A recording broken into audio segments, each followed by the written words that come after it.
Не первый год работники пчеловодческой сферы Абхазии и частные производители в том числе сталкиваются с серьезной проблемой сбыта и вывоза медовой продукции.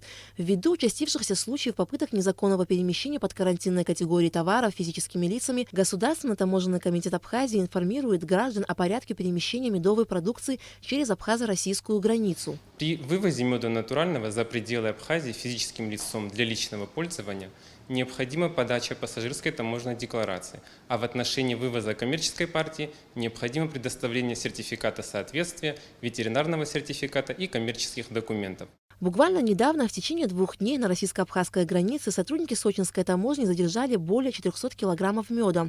Большая часть медовой продукции была без заводской упаковки. Согласно существующим нормам ввоза продуктов и товаров на территорию России, ввоз меда без заводской упаковки категорически запрещен. Ввоз меда натурального на территорию Российской Федерации физическим лицом для личного пользования разрешен в объеме не более 5 кг при условии запечатанной заводской упаковки такого меда с подачей таможенной декларации. При вывозе под карантинной категории товаров физическое лицо непосредственно может оформить все необходимые документы в пункте пропуска на таможенном посту ПСО. При вывозе физическим лицом меда натурального для личных целей уплата таможенных платежей не предусмотрена.